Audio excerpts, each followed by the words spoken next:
So Costume National is a brand where I've done a few reviews of their fragrances over the past few months to a year, I would say. And here's a fragrance that actually came out last year in 2021. This is a woodsy fragrance and it's called Secret Woods. I'm very excited to give you my thoughts on this fragrance and let you know what I think about this recent release. So make sure to stay tuned.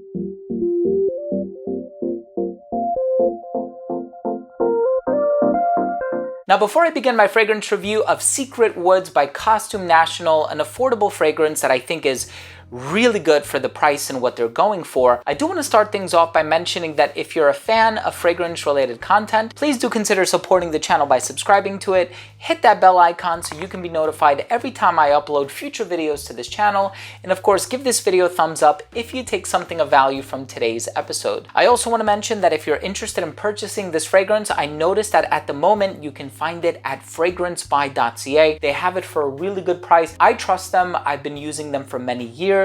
They have a lot of hard to find designer and niche fragrances for a really good price. All of the information is going to be down below. I hope you have the opportunity to check it out. Now, this is a fragrance that was composed by Julien Rasconet. He is an amazing perfumer. He's done fragrances for Jimmy Choo. He's done Enclave by Amouage, Crème Impériale by Navitus Parfum, Champagne Royale by Navitus Parfum, Royal Oud by Creed, and many other fragrances, and actually many other Creed fragrances as well. So this is actually a sandalwood based fragrance, and we know that sandalwood, especially in its natural form, is a very expensive ingredient, but this is also leathery and spicy. So you have nutmeg and saffron. You also have styrax, a bit of citrus in the opening, namely grapefruit and bergamot. So it's a very complex fragrance, but I like the overall vibe that it gives across. Very woodsy, very dusty, very earthy. Perhaps the vetiver has a lot to do with that as well, alongside the patchouli. So in any case, I'm excited to give you my comprehensive thoughts on the smell. Let's start things off with the presentation.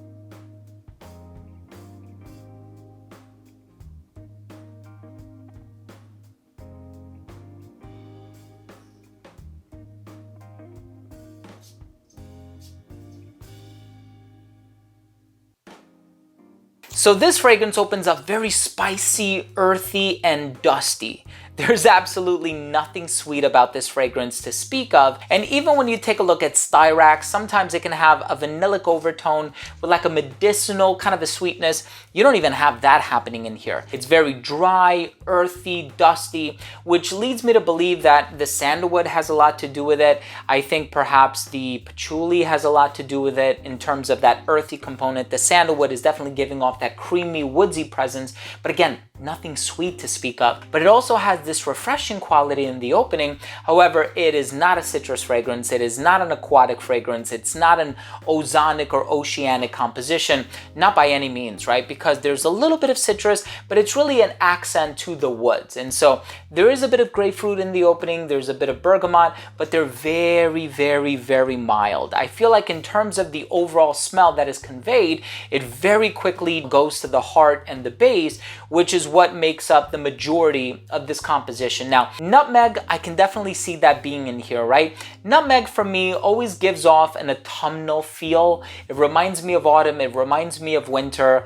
I know it's an ingredient that is found in drinks like coquito, as well as a few other drinks, and it's a spice that I often use in my cooking. I don't cook a whole lot, but I'm very familiar with the smell of nutmeg, and sure enough, it does smell like nutmeg to me. It actually reminds me of Azzaro Visit. And so if you've ever had the opportunity to try that fragrance, Visit for Men, it does actually remind me of that dusty, earthy, woodsy vibe that's in here. And this fragrance does, of course, go in its own direction. It's funny because I was looking online and people are comparing this one to Interlude for Men by Amouage. No way. There's nothing smoky about this fragrance. There's nothing dark and brooding. Amouage's Interlude Man is very herbal with the oregano, and it gives off kind of a harshness in the opening. You're certainly not going to get that with this fragrance. This fragrance immediately sort of evolves into this earthy, woodsy, and dusty kind of a vibe. At times, I'm like, it almost reminds me of the smell of sawdust, right? Like if you've ever worked in a lumber yard, I used to. And so it doesn't exactly smell like the smell of sawdust, but it kind of gives you that impression of being very dry, dusty, earthy. And I think for that reason, it kind of gives off like a masculine vibe, right? Masculine, sort of a lumberjack, macho, probably a bearded gentleman, right? It kind of gives off that vibe, and very masculine, very mature as well. I do like it. I think this is a very interesting fragrance from Costume National. And the one thing that I'm really enjoying about the brand is that with a lot of their fragrances, they resemble various genres. And so while they kind of flirt with different genres,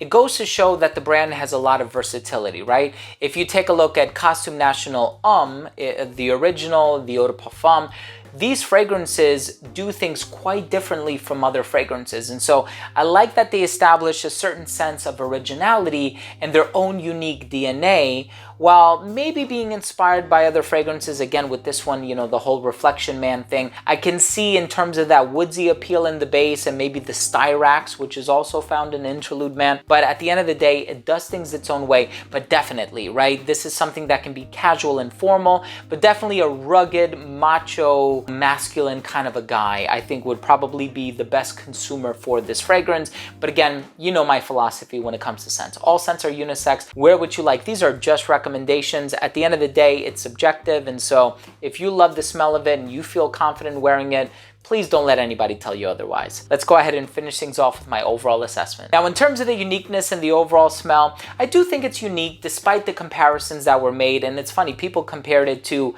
like half a dozen fragrances, all of which smell different from one another. And so I can see how it probably possesses elements that are found in other fragrances. In terms of the leather in here, it's not super aggressive. The saffron is also leathery. I find more nutmeg in this fragrance. And so that nutmeg, grapefruit, sandalwood, and Haitian vetiver combination creates this dry and earthy fragrance that I think is quite unique. Again, the only obscure comparison that I was able to make from my library of, you know, fragrances that I've smelled and stored in my mind is Visit for Men by Azzaro. But even then, this fragrance does things in a different way. Longevity, 8 hours on my skin. Projection, great for the first 45 minutes. It did start to sit closer to the skin at that 5-hour mark. In terms of the versatility, I think it's more of a masculine fragrance, you know, the patchouli, the woods, the vetiver, the leather, the spices, you know, it just kind of seems like a masculine fragrance. But again, these are just recommendations. If you like the way that it sounds,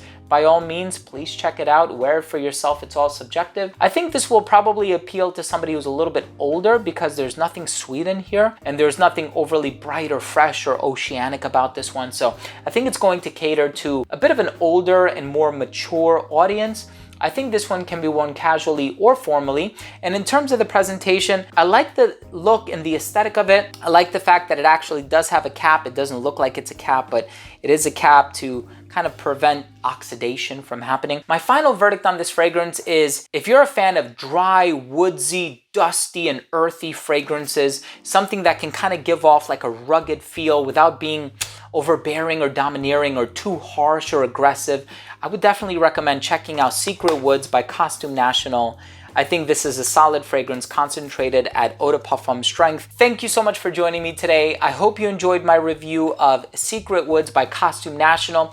If you did, please, please, please do consider showing your support by subscribing to the channel. Hit the bell icon so you could be notified for all of my daily videos. Whenever I publish them, it will get delivered straight to your feed. And give this video a thumbs up if you took something of value from today's review. Thanks again for watching. Love you all. We'll see you tomorrow. Bye.